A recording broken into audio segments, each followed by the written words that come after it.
जय हिंद। मैं हूं इब्राहिम। आप देख रहे हैं अनमोल समाचार।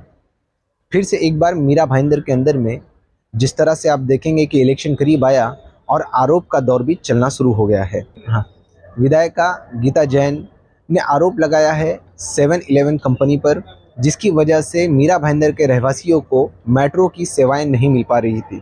नरेंद्र मेहता जी ने भी यही तुरंत जो जवाब के लिए प्रेस कॉन्फ्रेंस की है और जवाब दिया है।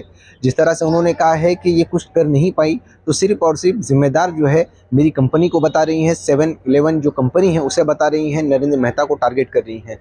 क्या गीता भरत जैन को ये लग रहा है कि नरेंद्र मेहता जी चुनाव के अंदर में उनके लिए घातक साबित हो सकते हैं, इसलिए उन्हें किसी न किसी तरीके से बदनाम करने के लिए वो कुछ भी कह रही हैं, या उन बातों में सच्चाई है?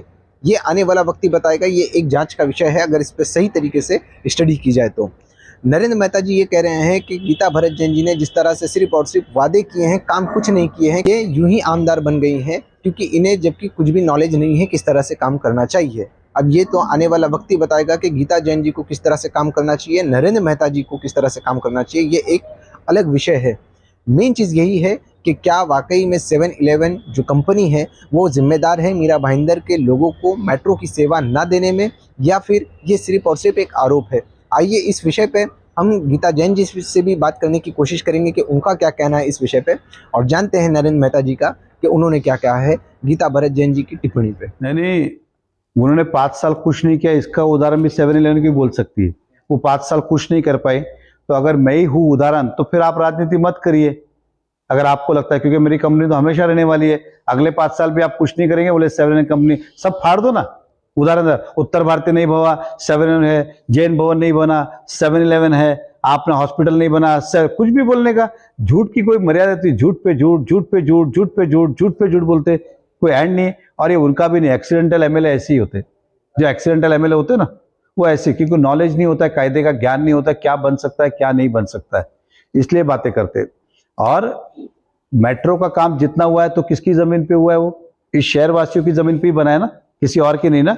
अब रहा सवाल, उनको नहीं पता है। अब जो वो आरोप लगा रही है उन्हें नहीं पता है कि 7-Eleven ने ऑलरेडी कमिश्नर को बोला जब भी आपको जमीन लगे हम लेटर दे दिया कि हम तैयार है। वो लेते नहीं है क्योंकि उनके ऊपर विधायिका मैडम का प्रेशर है कि आप लेना नहीं, क्योंकि मुझे राजनीतिक मुद्दा करना है और उन्हें लगता है कि आरोप गलत है। तो मैं अपने क्षमा याचना भी करूंगा। फिर एक काम करे, वो कमिश्नर का अब भी चले, हमारे कंपनी वाले आएंगे, आपका ही वकील लेके आओ, किधर साइन करना है करे, एग्रीमेंट करे, नियम से प्रोसेस करे और ले ले। क्यों नहीं लेते? क्यों नहीं लेते? मैं बड़े उदार दिल से बोल रहा, अभी इसी क्षण, अभी बोलो तो अभी, आधे घंटे बोलो आधे घंटे, कल बोलो तो कल वो आए कमिश्नर के पास जाए, बोला 7-Eleven तैयार है, आप ले लो। क्यों नहीं लेते?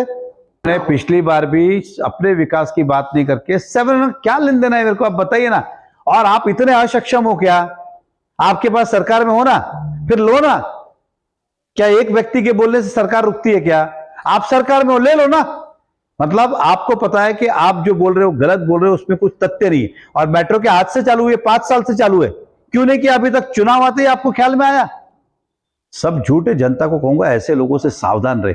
कभी ये धर्म की बात करते, कभी व्यक्तिगत बात करते, कभी मेरे व्यापार की बात करते, कभी काम की बात तो करते ही नहीं है। सब जो भी मांगो टोल निकलेगा झूठ, उत्तर भारतीय भवन बनेगा झूठ, क्या बोल जैन भवन बनेगा झूठ, और भी कितने काम है, सब झूठ पे झूठ। वो तो वचनों के वचन गिनाना शुरू कर दिए। मैंने क्या बोला? वो वचन ही दे सकते। अब वो अगला वचन देने वाली है कि मैं अगली बार आके 9 वचन पूरे करूंगी, ऐसे ही बोलेंगे और क्या बोलेंगे।